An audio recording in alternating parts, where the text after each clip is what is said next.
शिव शिव शिव शिव शिव शिव शिव शिव शिव शिव शिव.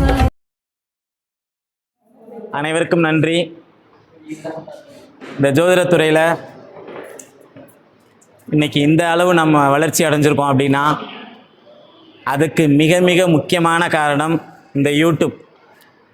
அதனால் ஒரு மீட்டிங்லேயும் ஒரு விஷயத்தையும் வணங்கி ஆரம்பிக்கிற மாதிரி இந்த தடவை என் உயிரிலும் மேலான யூடியூப்பை வணங்கி இந்த பதிவை ஆரம்பிக்கிறேன். ஏன் யூடியூப்பை நான் இந்த தடவை வணங்குறேன் அப்படிங்கிறது காரணம் உங்களுக்கு போக போக தெரியும். இன்றைக்கி பார்த்திங்கன்னா புதன்கிற ஒரு கிரகத்தை பற்றி நான் பேச போகிறேன். ரொம்பலாம் கிடையாது, ஒரு 10 நிமிஷத்துலேருந்து 15 நிமிஷம். பின்னாடி இருக்கிறவங்களை கேட்கலன்னா தயவுசெய்து முன்னாடி வந்துடுங்க. நான் மீண்டும் சொல்கிறேன், கொஞ்சம் வேகமாக பேச முடியாது, கொஞ்சம் முன்னாடி வந்துடுங்க. புதன் ஒரு அற்புதமான கிரகம். புதன் புத்திசாலித்தனம், மாமன், டாக்குமெண்டேஷன், பத்திரம், எழுத்து, அக்கௌண்ட்ஸ், ஆடிட்டிங், ஓவிய மாஸ்டர், எழுதுகோள் விற்கிறவங்க, பேப்பர் பேனா இதெல்லாம் சேல்ஸ் பண்ணுறவங்க, கமிஷன், தரகு, technology, YouTube, Facebook, Twitter, X வலைதளம், காகிதம் இல்லாத பரிவர்த்தனை, இதெல்லாம் புதன். இன்னைக்கு காகிதம் அல்லாத பரிவர்த்தனை இது புதன். சரிங்களா? காகிதத்தோடு இருக்கக்கூடிய பணம் யார் என்னன்னு நமக்கு முன்னாடி தெரியும். ஓகேங்களா? காகிதம் இல்லாமல் நம்ம செலவு செய்யக்கூடிய காசு எல்லாமே இப்போ புதன் தான். எல்லாருமே யூபிஐ பயன்படுத்துகிறோம், அது புதன். பஸ்ஸில் கூட அவங்க கண்டக்டர்கிட்ட ஃபோனை கொடுத்தீங்கன்னா அவங்க ஸ்கேன் பண்ணி கொடுத்துட்றாங்க, காசு கொடுத்துட்றோம். இந்த சில்லறை பிரச்சனை கிடையவே கிடையாது. அப்போ புதன்கிறது டெக்னாலஜி, தகவல் தொடர்பு. இன்னொரு விஷயம் என்னன்னு சொல்லி பார்த்தீங்கன்னா, கழுத்தில் டேக் மாட்டுறது புதன். ஐடி கார்டு நீங்கள் உடனே கேட்கக்கூடாது. பெண்கள் அனைவரும் கழுத்தில் காலங்காலமாக ஒரு டேக் மாட்டியிருக்காங்களே, அது புதனான்னு கேட்கக்கூடாது. அந்த ஆய்வுக்கு நான் அன்னைக்கு போகலை. இன்றைக்கி நம்ம ஐடி கார்டோடு இருக்கக்கூடிய அந்த டேக்கை தான் சொல்கிறேன். இதெல்லாம் புதன். புத்திசாலியான கிரகம், இடத்துக்கு தகுந்த மாதிரி தன்னை அட்ஜஸ்ட் பண்ணி போகக்கூடிய கிரகம். ஒரு உறவுகளை சேர்ப்பதில் மிக மிக முக்கிய பங்கு ஆற்றக்கூடிய கிரகம் புதன் தான். உறவுகளை பிரிக்கிறதுக்கு ஒரு கிரகம் இருக்குது, உறவுகளை சேர்க்கிறதுக்கு ஒரு கிரகம் இருக்குது. அப்போ இந்த புதன் பார்த்திங்கன்னா ஒவ்வொரு தனி மனிதனுடைய ஜாதகத்திலையும் வலிமையாக இருக்கணும். கடவுள் ரொம்ப புத்திசாலி. இந்த உலகத்திலே பெரிய புத்திசாலி யாருன்னு கேட்டால் நான் கடவுளை தான் சொல்லுவேன். என்னையெல்லாம் சொல்லவே மாட்டேன். எனக்கு பாடம் சொல்லி கொடுத்த குருமார்களை கூட சொல்ல மாட்டேன். என்ன காரணம் தெரியுங்களா? சூரியன் எத்தனை நாள் உச்சம், சந்திரன் எவ்வளோ நாள் உச்சம். சந்திரனை விட்டுருங்க, சந்திரன் டக்குன்னு உச்சத்துக்கு போவார், டக்குன்னு நீசத்துக்கு வருவார், விட்டுருங்க. சூரியன் 30 நாள் உச்சம். சுக்கிரன் எவ்வளோ நாள் உச்சம்? நீங்கள் இந்த ஆய்வெல்லாம் எடுத்தீங்கன்னாவே தெரியும். இருக்கிற கிரகத்திலே குறைந்த நாளில் உச்சமடையக்கூடிய கிரகம் சந்திரனுக்கு அடுத்து புதன் தான். ஏன் இந்த சொல்கிறோம் அப்படின்னா, இந்த கன்னி வீட்டில் அவர் 3 வலுவுமே அடைவார். 30 நாள் சூரியனுக்கு உச்சம் கொடுத்தாங்கல்ல, 45 நாள் செவ்வாய்க்கு உச்சம் கொடுத்தாங்கல்ல, சுக்கிரன் கூட 28 நாள். சார் நல்லா புரிஞ்சுங்க, இந்த 28 நாள் சுக்கிரன் உச்சம் அடைய போவது இல்லை. 1 டிகிரியில் தான் அவர் உச்சம் அடைவார். அதை பற்றி நான் பேச வரல. அப்போது எல்லா கிரகங்களும் உச்சம் அடையக்கூடிய காலம் அதிகமாகவே இருக்குது. குரு கூட 1 வருஷம் உச்ச வீட்டில் இருக்கிறாரு. நம்ம அதை அப்படி தான் சொல்கிறோம் தவிர, குரு உச்ச டிகிரியில் எத்தனை நாள் இருக்கிறோம்னு யாராவது யூடியூப்பில் பேசுகிறோமா? இல்லையே. யாராவது மேடையில் பேசுகிறோமா? இல்லையே. அவர் புனர்பூச 4ல் இருந்தாலும் உச்சம்தான், ஆயிலிய 4ல் இருந்தாலும் உச்சம்தான், பூச 4ல் இருந்தாலும் உச்சம்தானே நம்ம சொல்லிட்டு இருக்கோம். அப்போ 1 வருடம் குரு உச்சம் அடைகிறார். புதன் மட்டும் உச்சம் 1 மாதம் கூட கிடையாது. நீங்கள் நல்லா செக் பண்ணி பாருங்கள். 13 நாள்லேருந்து 16 நாளுக்குள்ளார அந்த வீட்டை விட்டு அவர் போயிடுவார். அப்போ கடவுள் எவ்வளோ பெரிய புத்திசாலி தெரியுங்களா? எல்லாருக்கும் அறிவு தேவையில்லை. உங்களுக்கு பணத்தை தரேன், தைரியத்தை தரேன், கவர்மெண்ட் ஜாப்பை தரேன், ஆளுமையை தரேன், அட்மினிஸ்ட்ரேஷனை தரேன், எல்லாமே தரேன். ஆனால் புத்திசாலித்தனம் மட்டும் ஒரு குறிப்பிட்ட நபர்களுக்கு மட்டும்தான். ஒரு ஸ்கூலில் ஃபஸ்ட்டு ரேங்க் ஒருத்தங்க தான் எடுப்பாங்க. ஒரு ஊரில் ஒருத்தர் தான் தலை சிறந்த வக்கீலாக இருப்பார். ஒரு ஊரில் ஒருத்தர் தான் எம்எல்ஏ வருவார். ஒரு ஊரில் ஒருத்தர் தான் முதலமைச்சர் ஆவார். ஸோ அந்த அமைப்பில் அந்த புத்திசாலித்தனம்ங்கிற ஒரு விஷயம் புதன்கிட்ட மட்டும்தான். இந்த புதன் வந்து பார்த்திங்கன்னா 2 கெட்டான கிரகம் அப்படின்னு நிறைய பேர் சொல்லிக்கிட்டே இருப்போம். ஆனால் உண்மையில் அதற்குரிய உண்மையான காரணம் என்ன அப்படின்னு சொல்லி பார்த்தீங்கன்னா, புதன் வந்து பார்த்திங்கன்னா ஆணும் அல்லாத பெண்ணும் அல்லாத ஒரு குழந்தை. ஒரு பெண் பருவ வயது அடையும் வரை, ஒரு ஆண் பருவ வயதை அடையும் வரை அவர் புதன் தான். அதன் பிறகு தான் சுக்கிரனா மாறுறாரா செவ்வாயா மாறுறாராங்கிற ஒரு விஷயத்தை நம்ம சொல்லுவோம். இவ்வளவு சிறப்பம்சங்கள் புதனிடம் இருக்கிறது. இந்த புதன் எல்லாத்துக்குமே யோகம் கொடுக்குறதா அப்படின்னு பார்த்தீங்கன்னா, குறைந்தபட்சம் இன்னைக்கு என்னுடைய அனுபவத்தில் 30% எல்லாருக்கும் புதன் யோகம் கொடுக்குது. பாருங்க, இப்போது புதனுக்கு வந்து பார்த்திங்கன்னா முதல் நட்பு வீடு வந்து பார்த்திங்கன்னா புதன் சிம்மந்தான்.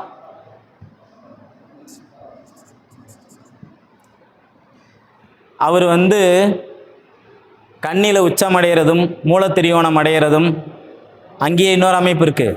என்னங்க அது? ஆட்சி. இந்த 3மே கன்னி வீட்டில் அடைஞ்சிருது. மிதுனத்தில் ஆட்சி அடைஞ்சிருது, அது நம்ம எல்லாருக்குமே தெரியும். மீனத்தில் நீசம் அடைஞ்சிருது. ஓகேங்களா?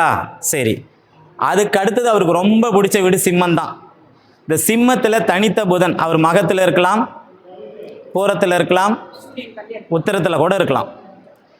புதன் தனித்து சிம்மத்தில் இருப்பவங்க வந்து மிகப்பெரிய ஆடிட்டர்,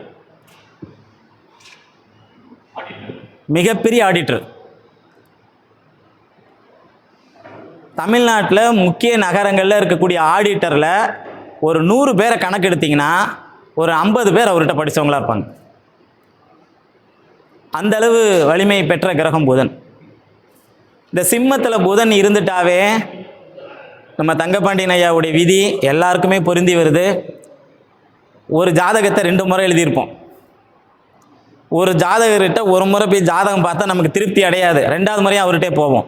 இன்னொரு இடத்துல போய் பார்ப்போம். இந்த சிம்மத்தில் புதன் இருக்கிறவங்க வந்து ஜோதிடம் பார்க்க போகும்போது அவங்களுக்கு அந்தளவு சாட்டிஸ்ஃபேக்ஷன் வராது. அதே மாதிரி ஒரே ராசி, ஒரே லக்னம், ஒரே தமிழ் மாதத்தில் பிறக்கிறது, ஒரே டேட்டில் பிறக்கிறது, ஒரே நட்சத்திரத்தில் பிறக்கிறது, இதெல்லாம் இங்கே இருக்கும். புரியுதுங்களா? இவங்க குடும்பத்தில் யாராவது ஒருத்தங்க புலவருங்கிற ஒரு பட்டம் எடுத்திருப்பாங்க. ஏன்னா அது சிம்ம வீட்டில் இருக்குது. சரிங்களா? சரி, அதுக்கு அடுத்தது அவருக்கு ரொம்ப பிடிச்ச ஒரு வீட்டை போடுறேன் பாருங்க. துலாம். இந்த வீட்டில் அவர் பெரும்பாலும் பரிவர்த்தனையில் இருப்பார். சுக்கிரனும் புதனும் பரிவர்த்தனையில் இருப்பார். புதன் தனித்த புதன் துலாத்தில் இருக்கும்போது பார்த்தீங்கன்னா ஆக சிறந்த வழக்காடுனர், ஐ மீன் வக்கீல். சரிங்களா? ஆக சிறந்த வக்கீல். சும்மா நம்ம சிவகாசி படத்தில் பார்த்த வக்கீலெல்லாம் கிடையாது. சரிங்களா? இவர் ஆக சிறந்த வக்கீலாக இருப்பார். இந்த சொல்ல வரேன், இந்த புதன் அழகாக கணக்கு பாடங்களை சொல்லித் தருபவர். இந்த புதன் காமெடியாக மற்ற விஷயங்களை, அதாவது ஜோதிடமாகட்டும், நான் சொன்னீங்களே புதனுடைய காரகத்துவங்கள், ஒரு பத்திரம் எழுதுகிறவர் இந்த அமைப்பில் இருக்கிறார். நல்ல நல்ல ஜோவியலாக பேசுவார். அவர் இருக்கிற இடம் எப்போவுமே காமெடியாக இருக்கும், தமாசாக இருக்கும். நம்ம ஒரு சொல்லுவோம், வெளியில் ஒரு மனுஷன் நல்லா இருந்தால் வீட்டில் நல்லா இருக்காதுன்னு. வீட்டுக்கு போனால் அவர் ஒய்ஃபு சிரித்து சிரித்து வயிறு புண்ணாச்சின்னு தான் சொல்லும். அந்தளவு வெளியிலேயும் ராஜா, வீட்டுக்குள்ளே ஒரு ராஜாவாக இருப்பார். இந்த புதன் மிகப்பெரிய யோகத்தை தருது. நான் சொல்கிறது தனித்த புதன். இந்த புதனை செவ்வாய், சனி, ராகு, கேது, ஏன் சூரியன் கூட பக்கத்தில் இல்லை. சரிங்களா? சுக்கிரன் கூட இல்லை. தனித்த புதனாக இருக்கும்போது இவங்க மிகப்பெரிய யோகத்தை கொடுத்துருக்காங்க அப்படின்னு அர்த்தம். அதுக்கப்புறம் பார்த்தீங்கன்னா ரிஷப புதன்.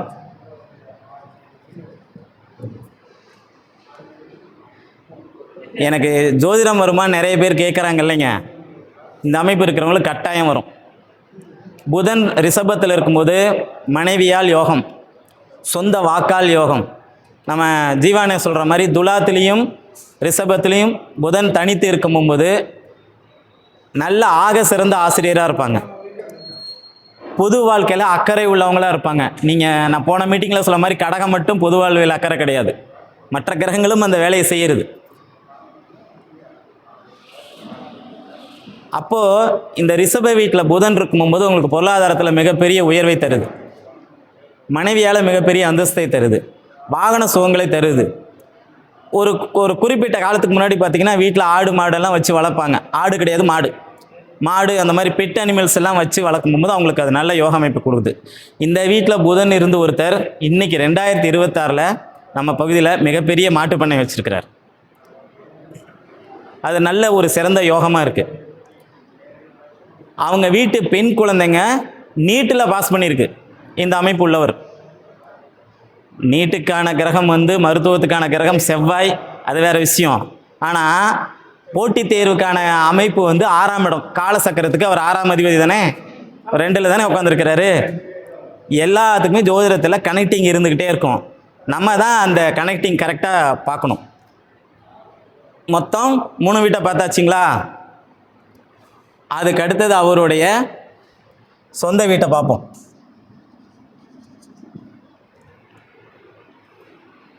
இந்த புதன் பார்த்தீங்கன்னா இஸ்ரோ விஞ்ஞானி. அவர் பெங்களூரில் வேலை பார்க்குறாரு. இந்த அவருடைய ஜாதகம் என்கிட்ட இருக்குது, நான் ஃப்யூச்சரில் போடுறேன். இந்த புதனை குரு பார்க்கலை, இந்த குரு திக்பலம் அடையலை. இந்த குருவை எந்த கிரகங்களும் பார்க்காம தனித்து இருக்கிறாங்க, அவ்வளோதான். அவர் இஸ்ரோ விஞ்ஞானி, பெரிய சயின்டிஸ்டாக இருக்கிறார். அது மட்டுமல்ல, அவர் ஒரு ஆராய்ச்சி சொல்லித்தரக்கூடிய அமைப்பில் அவங்களுக்கு கீழே இருக்கிறவங்களுக்கு அவங்க கைட் பண்ணிட்டு இருக்கிறார். நான் அவர்கிட்டையுமே கேட்டேன், சார் நீங்கள் நல்லா ஜோவியலாக பேசுவீங்க, நீங்கள் இருக்கிற இடம் ஏன்னா புதன்னா காமெடி, நீங்கள் நல்லா கலகலப்பாக இருப்பீங்க சார் அப்படின்னு நான் சொன்னேன். ஆமாம் சார் அப்படின்னு சொன்னார். என்கிட்ட ஒரு 30 நிமிஷம் பேசினார். இந்த 30 நிமிஷமும் நான் எந்த அளவு காமெடியாக பேசணும்னா அதுக்கு ஒரு படி மேலே போய் அவரும் நல்ல தமாசா பேசினார். இங்கே இருக்கிற புதன் ஆய்வு திறமை, ஆராய்ச்சி சார்ந்த விஷயங்களை கட்டாயம் 100% தருகிறது. புரியுதுங்களா? அதன் பிறகு பார்த்தீங்கன்னா நம்ம மிதுன புதன்.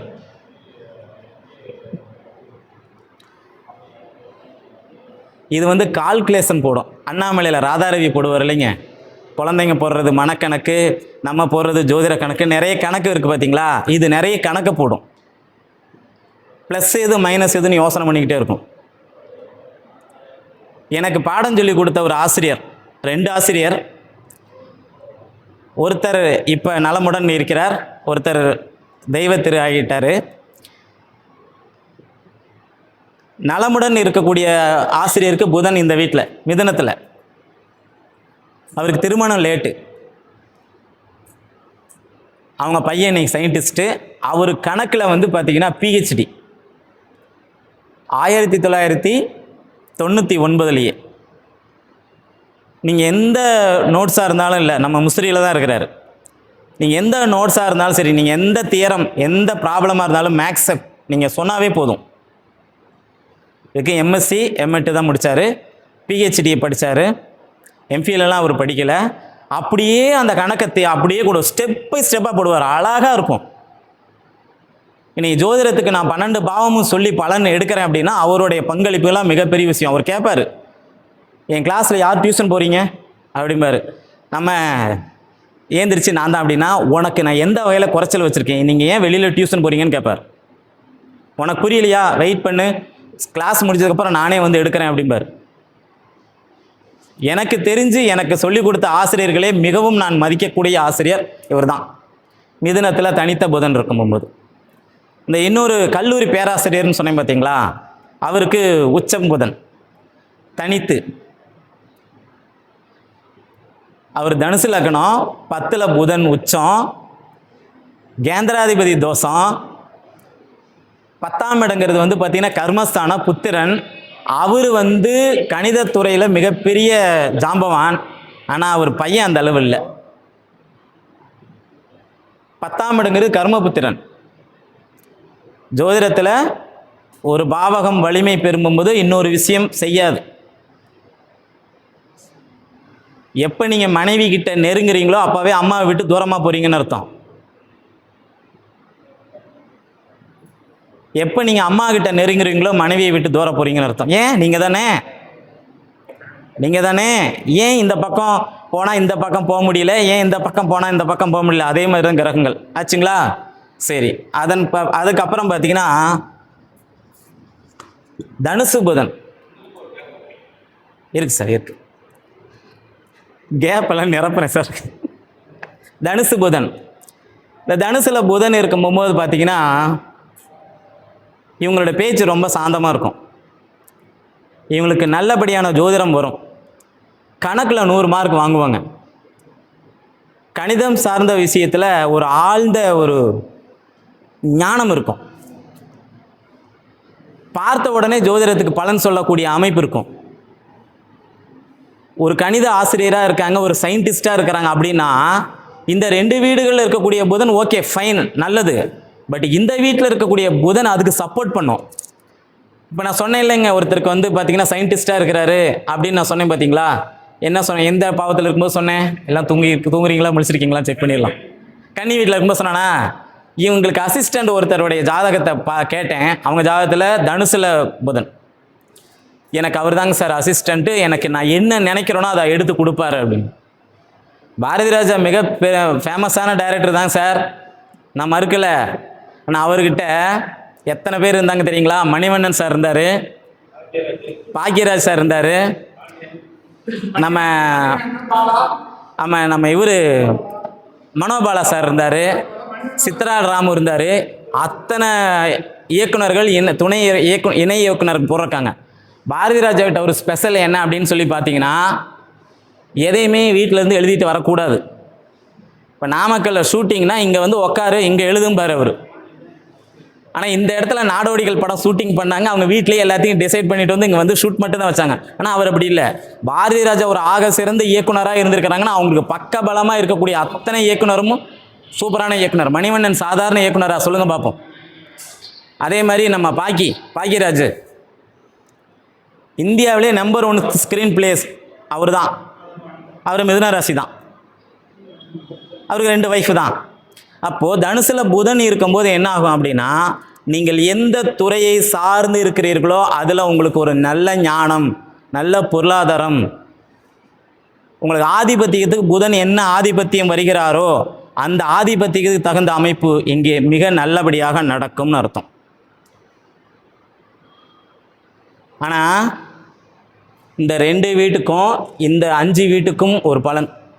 இந்த வீட்டில் இருக்கிற புதன் கண்டிப்பாக உடல் நலத்தில் ஒரு பாதிப்பையும் தரும். புரியுதுங்களா?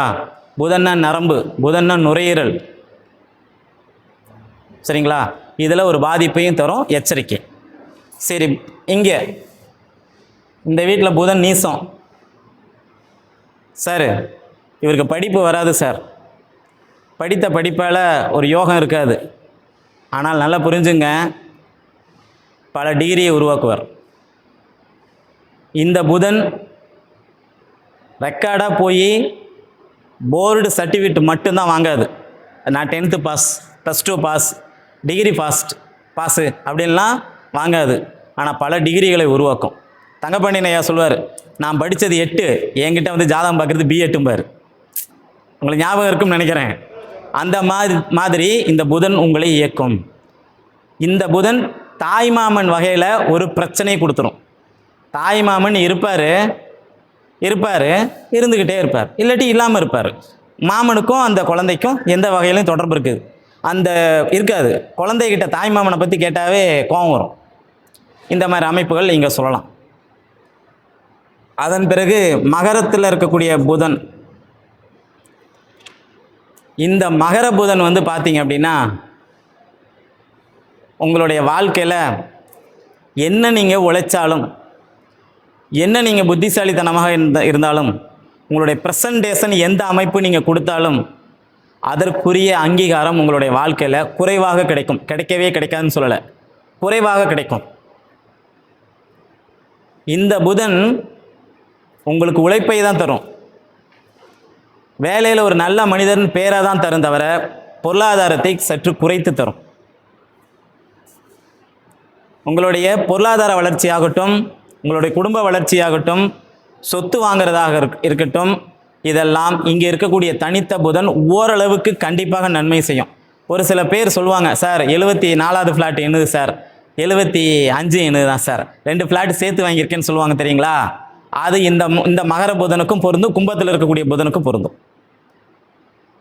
அப்போ இந்த இடத்துல புதன் இருக்கும்போதும் ஓரளவுக்கு நல்ல பலன்களை கண்டிப்பாக செய்கிறது, கொஞ்சம் குறைச்சி செய்யுது அப்படின்னு வச்சுக்கலாம். அதுக்கப்புறம் பார்த்தீங்கன்னா கும்பம். மகர புதனோட கும்ப புதன் வந்து கொஞ்சம் விவகாரமான புதன். அவர் தனித்து இருக்கும்போது கவலை கிடையாது, வேறு எந்த கிரகத்தோடு சேரும்போது கண்டிப்பாக இங்கே பிரச்சனையை கொடுத்துருவார். ஆனால் நம்ம எடுத்த சப்ஜெக்ட் வந்து தனித்த புதன் தான் கும்பத்தில் பார்த்துட்ருக்குறோம் எல்லா வீட்டுகளுக்குமே.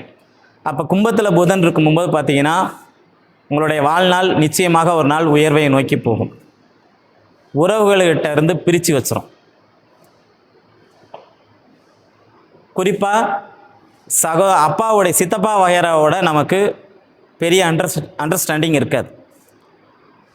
முன்னேற்றங்கள் சீரான அமைப்பில் கொடுக்கும். தகவல் தொடர்பில் வேலை பார்த்தீங்க அப்படின்னா அதில் ஒரு தடை தாமதம் தராமல் உங்களுக்கு விடாது. இரவு விழித்து வேலை பார்க்கக்கூடிய தன்மையை கட்டாயம் இந்த புதன் தருவார். இந்த நைட் ஷிஃப்ட் போகிறவங்களுக்கெல்லாம், ஐடி ஃபீல்டில் இருக்கிறவங்க மெயினாக அவங்களுக்கெல்லாம் கும்பத்தில் புதன் இருக்குது. சரி, இருக்குன்னு சொல்லலை, இருக்குது. அப்போ கும்பத்தில் இருக்கக்கூடிய புதன் கஷ்டப்படுத்தி நமக்கு நன்மையை தரும் அப்படின்னு அர்த்தம்.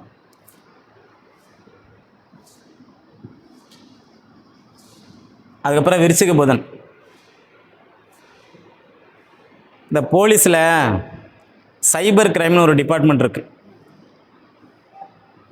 டெக்னாலஜியாக எப்படியெல்லாம் திருடுறாங்களோ அவங்களெல்லாம் கண்டுபிடிக்க அந்த புதன் உதவும். இன்னைக்கு காலையில் ஒரு சின்ன விபத்து, ஒரு ஸ்கூல் வேன் ஓட்டிகிட்டு வந்த ஒருத்தர் வந்து பார்த்திங்கன்னா நிதானம் இல்லாமல் ஓட்டிகிட்டு வந்திருக்கிறாரு. அவங்க நிர்வாகத்துக்கு ஃபோன் பண்ணி சொல்கிறாங்க, இது மாதிரி என்னால் வண்டி என் கண்ட்ரோல் இல்லை அப்படின்ட்டு. அவங்க ஜிபிஎஸ் வச்சு அந்த வேனை ஆஃப் பண்ணியிருக்காங்க. இன்றைக்கி இப்படியெல்லாம் சம்பவங்கள் உலகத்தில் இருக்குமான்னு இன்றைக்கி நான் தெரிஞ்சுக்கிட்டேன். எங்கேயோ இருந்து தூரத்தில் இருக்கக்கூடிய ஒரு விஷயத்தை ஆப்ரேட் செய்யக்கூடிய அமைப்பு இந்த விருச்சிக புதன் தரும். குற்றங்களை கண்டுபிடிக்க மிக முக்கியமான ஒரு அமைப்பு இந்த விருச்சிக புதன் தரும். காவல்துறையில் ஒரு உயர்ந்த இடத்துல ஒருத்தர் இருக்கிறாங்க. அவங்களுடைய ஜாதகத்தில் விருச்சிகத்தில் புதன், மேசலக்கணம், அவங்க 3ஆம் அதிபதி 6ஆம் அதிபதி புதன், மேசலக்கணத்துக்கு 8ஆம் இடத்துல இருக்கிறாங்க. விருச்சிகத்தில் தனித்த புதன். இந்த புதனுடைய அமைப்பு வந்து பார்த்திங்கன்னா அவர் சைபர் கிரைமில் வேலை பார்க்குறார். இது மிகப்பெரிய யோகம். அவர் கஷ்டப்பட்டு போய் குற்றவாளியை பிடிக்க வேண்டிய அவசியமே கிடையாது. இப்போ நீங்கள் ஒரு விஷயம் கவனிச்சிருப்பீங்க, பஸ்ஸில் ஜிபே பண்ணியிருப்பீங்க, உங்களுக்கு அமௌண்ட்டு டெபிட் ஆகிருக்கும், டிக்கெட் வரலன்னு கண்டக்டர் சொல்லியிருப்பார். சம்மந்தப்பட்ட அதிகாரியை போய் பார்த்து பேச சொல்லுவாங்க. நீங்கள் போய் பார்த்து பேசுனீங்க அப்படின்னா உங்களுக்கு ரீஃபண்ட் பண்ணுவாங்க. அது இந்த புதன். அதாவது நம்ம திரைக்கு பின்னாடி, நம்மளுடைய நாலேஜுக்கு பின்னாடி இருக்கக்கூடிய அத்தனை விஷயங்களையும் தீர்க்கக்கூடிய வல்லமை இவங்க. மொபைல் ஃபால்ட் சரி பண்ணக்கூடியவங்க. சார் இதில் சாஃப்ட்வேருக்கு சொல்லலை, ஹார்ட்வேரை சொல்லலை, ஃபால்ட்டு சார்ஜ் போட்டேன் சார்ஜ் ஏறல, டெம்பர் கிளாஸ் மாற்றி கொடுக்கறது, அப்புறம் ஃபோன் சேல்ஸ் பண்ணுறது, அதெல்லாம் இந்த விருச்சிக புதன். சரிங்களா? அதுக்கப்புறம் மேச புதன்.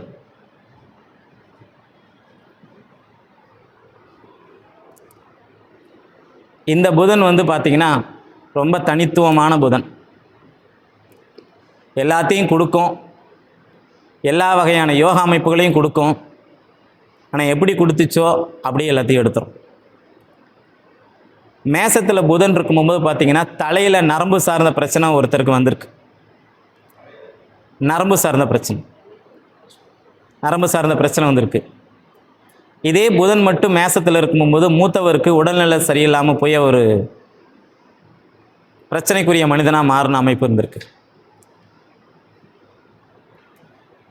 ரோடு வந்து அகலப்படுத்திட்டு வராங்க கவர்மெண்ட்டில். அதில் இவங்களோட இடத்துக்குள்ளார மார்க் பண்ணுறாங்க. மார்க் பண்ணி இவங்களுடைய வீடு இடிச்சிருக்கு. இந்த மேசத்தில் புதன் இருக்கிறவர் என்ன சொல்கிறாரு, எனக்கு இவ்வளோ தூரத்துக்கு எனக்கு அசல் இருக்குது, பட்டா இருக்குது அப்படின்னு சொல்லி நான் கோர்ட்டுக்கு போனால் ஜெயிச்சினான்னு சொல்லி என்கிட்ட வந்தார். நான் சொன்னேன், உங்களுக்கு கோர்ட்டு வழக்கு இழுக்கும், நீங்கள் ஜெயிக்க முடியாது, கொஞ்சம் பார்த்து உள்ளே நுழைங்க அப்படின்னு. உள்ளே போனார், தோந்து தான் போனார். ஏன்னா அவர் நினச்சிக்கிட்டு இருந்தார் அவங்க அப்பா எது வரைக்கும் வீடு கட்டியிருக்கிறாரோ அது வரைக்கும் நமக்கு அசல் இருக்குன்னு. ஆனால் அவர் பட்டாவை விட்டு வெளியில் வந்திருக்கிற விஷயம் அவருக்கு தெரியல, அப்பாவும் சொல்லலை. அப்போ நிலபலத்தால் ஒரு பிரச்சனை, டாக்குமெண்டேஷனில் ஒரு பிரச்சனை, சொத்து வாங்கும் போது பிரச்சனை, சொத்து விற்கும் போது பிரச்சனை, நம்ம கட்டின சொத்தால் ஒரு பிரச்சனை. இதெல்லாம் 50% இங்கே இருக்கக்கூடிய புதன் தருகிறது. புரியுதுங்களா? புதன் ஒரு கிரகம்தான். ஒவ்வொரு வீடுகளில் அமரும்போது அவர் எப்படி வேலை செய்கிறான்னு பாருங்கள். சரி, இவ்வளோ சொன்னேன் இல்லைங்க.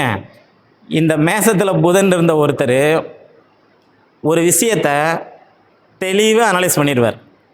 ஆனால் பாசிட்டிவ் விஷயத்தில் இல்லை, நெகட்டிவ் விஷயத்தில் தெளிவாக அனலைஸ் பண்ணுவார். ஒரு ஏரியாவில் ஒரு வாகனம் எடுத்துகிட்டு போயிட்டாங்க. காவல்துறையினர் வந்து விசாரிக்கிறாங்க, எங்கே வாகனம் அப்படின்ட்டு.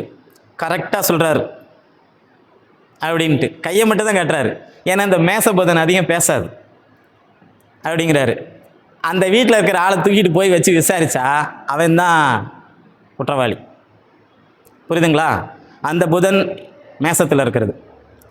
11 வீட்லேயும் புதன் போட்டேனே, ஒரு வீட்டில் ஏன் கடைசியாக போகிறேன்னா, இந்த வீட்டில் இருக்கும்போது தான் புதன் வந்து இது அவருக்கு பகையான வீடு. மகாபாரதம் போர் அறிவிக்கப்படுது. அதில் யார் யாருக்கு என்ன ரோலுன்னு சொல்லி அறிவிக்கிறாங்க பீஷ்மர் ஐயா. அதில் கர்ணனுக்கு என்ன கொடுக்குறாங்கன்னா, கர்ணனுக்கு வந்து பார்த்திங்கன்னா ஒரு டி கிரேடு ஒர்க்காக கொடுத்துட்றாங்க. ஆனால் ஏன் எனக்கு டி கிரேடு ஒர்க்கை கொடுத்தீங்க அப்படின்னு சொல்லி கேட்கும்போது, நீ என்ன, எந்த குலம், நீங்கள் என்ன ஆள், எதுவுமே எங்களுக்கு தெரியாது. உனக்கு துரியோதன நண்பர் அப்படிங்கிற முறையில் அவருடைய அரசவையில் உங்களுக்கு முக்கியத்துவம் கொடுக்கலாம். பட் இது போர், பாரத போர். பட் இந்த பாரத போரில் யார் எங்கே ரோல் பண்ணணுங்கிறது நான் தான் முடிவு பண்ணணும்னு நம்ம பீஷ்மர் முடிச்சு விட்டுறாரு. எனக்கு இவ்வளவு திறமைகள் இருந்தும் என் பிறப்பை வைத்து என்னை இழிவுபடுத்துகிறாங்கன்னு சொல்லி அந்த இடத்துல கர்ணன் கூனி குறுகி போனார். அந்த புதன், இந்த புதன் திறமைகள் அதிகம் இருக்கும். தன் தாயால் ஒரு ஒரு பழிச்சொல்லை சுமந்துக்கிட்டே இருப்பாங்க. இதற்குள்ளார அவங்க அம்மா வந்து காதல் திருமணம் செஞ்சாங்களா, நல்ல திருமணம் செஞ்சாங்களா, அதுக்கு பிறகு 2 திருமணம் பண்ணாங்களா, 5 திருமணம் பண்ணாங்கிற கதெல்லாம் வேற. ஆனால் இந்த வீட்டில் வந்து புதன் இருக்கும்போது தன்னுடைய காரக பலனையும் ஆதிபத்திய பலனையும் மிக குறைந்த அளவே தருகிறார். இந்த வீடு அவருக்கு ஆகவே ஆகாத வீடு. நீங்கள் கேட்கலாம், அவருடைய நட்சத்திரமான ஆயில்யம் இருக்குது, அவர் நண்பருடைய நட்சத்திரமான பூசம் இருக்குது, அவருக்கு ஒரு வகையில் ஃபாதராக இருக்கக்கூடிய குருவுடைய நட்சத்திரம் இருக்குது அப்படின்னு. எந்த நட்சத்திரமாக இருந்தால் என்ன, நான் எந்த பேண்ட் போட்டிருந்தேன் என்ன, இந்த சட்டை போட்டிருந்தேன் என்ன, நான் நிற்கிறது நாமக்கல் சங்கத்தில். இந்த சங்கத்தில் இருக்கிறவங்களுடைய எண்ணங்களும் செயல்களும் என்னை பிரதிபலிப்போம்.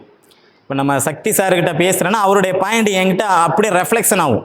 தென்னரசு ஐயா கிட்ட பேசுகிறேன்னா அவருடைய பாயிண்ட் எனக்கு ரெஃப்ளெக்ஷன் ஆகும். தவிர இந்த மண்ணுக்கு வரும்போது தான், இப்போ நம்ம திருச்சிக்கோ அல்லது திருச்செங்கோடுக்கோ ஈரோடுக்கோ போகும்போது அவங்களுடைய பாயிண்ட்ஸும் நமக்கு ரெஃப்ளெக்ஷன் ஆகும். அதிசய பிறவியில் ரஜினிகாந்த் 2வது ரஜினிகாந்துக்கு சொல்லுவார் பாருங்க, வினு சக்கரவர்த்தி சார், இவர் எப்பெல்லாம் காளையை சந்திக்கிறாரோ காளை சம்மந்தப்பட்ட நினைவுகள் மற்ற விஷயங்கள் வரும்னு சொல்கிறாங்க பார்த்தீங்களா, அந்த மாதிரி. இங்கே அவர் எந்த சாரத்தில் இருந்தாலுமே கூட அவருடைய எண்ணங்களும் செயல்பாடுகளும் சற்று தாமதிக்கும்.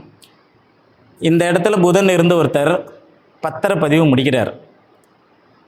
இப்போல்லாம் பத்திரப்பதிவு பண்ணால் அதுலேயே டாக்குமெண்ட், அந்த பட்டா பிரித்து கொடுக்கறதுக்கும் அதுலேயே நம்ம பணம் கட்டிடுறோம். சமீபத்தில் பதிவு செஞ்சவங்களுக்கு தெரியும். அவர் அதை பதிவு பண்ணியுமே 3 மாதம் வரைக்கும் பட்டா வரவே இல்லை, பட்டா மாறவே இல்லை. நீங்கள் இவர் போய் தாசில்தார் ஆஃபீஸில் போய் கேட்குறாரு, என்னங்க எனக்கு என்ன பட்டா மாறலை அப்படின்னு. இல்லை, நீங்கள் அங்கே பேமெண்ட் பண்ணிட்டீங்கன்னா அதை நாங்கள் மாற்றிடுவோன்னு சொல்லி 3 மாதங்கிறது 6 மாதமே ஆயிடுச்சு. இவர் மறுபடியும் வந்து நம்மகிட்ட ஃபோன் வழியில் தொடர்பு கொண்டு கேட்குறாரு, இது மாதிரி எனக்கு வரல அப்படின்னு சொல்லி கேட்குறாரு. நான் சொன்னேன், உங்கள் ஜாதகத்தில் புதன் வந்து கடகத்தில் இருக்கிறதான்னு சொல்லி கேட்டேன். ஆமாங்க கடகத்தில் தான் இருக்குது. வக்கரமான்னு கேட்டேன், இல்லைன்னாரு. தனித்து தானே இருக்கிறாரு, வேறு எதுவும் பாவகரங்களால் பார்க்கப்படலைல்ல அப்படின்னாரு. அவர் உடனே அனுப்பி வச்சார். நான் பார்த்தேன். உங்களுக்கு போராட்டத்திற்கு பிறகு தான் கிடைக்கும். இந்த இடத்த ஒரு வகையில் நீங்கள் வெறுக்கிற சூழ்நிலையை உருவாக்கி தான் உங்களுக்கு பட்டா கிடைக்கும். உங்களுக்கு பின்னாடி அதை ரிஜிஸ்ட்ரேஷன் பண்ணவங்களுக்கு பட்டா கிடச்சிருக்கும், உங்களுக்கு பட்டா கிடச்சிருக்காது. உங்கள் பத்திரத்தில் பாருங்கள் கண்டிப்பாக ஒரு குறைபாடு இருக்குன்னு சொன்னேன். அதுக்கப்புறம் போய் பார்த்து அவர் பத்திரம் வாங்கின அந்த ஃப்ளாட் வாங்கினவருடைய, அதாவது இப்போ 19வது நம்பருடைய ஃப்ளாட் நம்பரு 18க்கு வந்துருச்சு. 18வது என்னுடைய ஃப்ளாட் நம்பர் 19க்கு போட்டிருக்காங்க. இது வந்து மேனுவலாக நடந்த ஒரு சின்ன மிஸ்டேக்னு அவங்க சொல்கிறாங்க. இது சின்ன மிஸ்டேக்கா? திருச்செங்கோடுக்கும் திருச்சிக்கும் கிட்டத்தட்ட எழுத்து ஒன்று தான், முதல் 3 எழுத்தும். நம்ம திரு அப்படின்னு பார்த்துட்டு நீ கிழக்க போகணும்னா வண்டி மேற்க போயிடும், மேற்க போகணும்னா வண்டி கிழக்க போயிடும். அப்போது இந்த அமைப்பில் அவங்களுக்கு ஒரு பிரச்சனையை வந்து சந்திச்சிருக்குது. நல்லா கவனிச்சுக்கோங்க. 12 பாவத்திலையும் புதன் இயற்கையாக இருக்கக்கூடிய அமைப்புக்கு தான் நான் பலனை போட்டிருக்கேன். இப்போ இதில் வந்து லக்னங்கள் போடும்போது இந்த பலன்கள் முற்றிலும் மாறும். மற்ற கிரகங்கள் வந்து சேரும்போது 100% இல்லை 1000% பலனை மாற்றிவிடும். இப்போ உங்களுடைய ஜாதகத்தில் எங்கேயாவது தனித்த புதன் இருப்பாங்க, அவங்களுக்கு நீங்கள் அப்ளை பண்ணி பாருங்கள், கண்டிப்பாக நல்ல அமைப்பை தரும். ஆனால் ஏதாவது ஒரு கிரகம் சேரும்போது உங்களுக்கு அந்த அமைப்பை சரிவர தராது அப்படிங்கிற விஷயத்தை சொல்லி கொஞ்சம் கூடுதலாக தான் நேரம் எடுத்துட்டேன் போல. அனைவருக்கும் நன்றி வாழ்த்துக்களையும் தெரிவித்துக்கொண்டு அனைவருக்கும் இனிய சுதந்திர தின நல்வாழ்த்துக்கள். ஏன்னா ஏதாவது ஒரு ஃபங்க்ஷன் வந்துட்டுருக்கு, நம்ம சொல்லணும் சுதந்திர தின நல்வாழ்த்துக்கள். ஓகேங்களா? 15ஆம் தேதி வருது இல்லைங்களா அந்த அமைப்பு. அப்புறம் இந்த ஆவணி மாதம் யார் யாரெல்லாம் சார் ஆஃப் பண்ணிடுங்க சார் போதும். இந்த ஆவணி மாதம் யார் யாரெல்லாம் பிறந்தநாள் கொண்டாடுறீங்களோ அவங்களுக்கும் நம்மளுடைய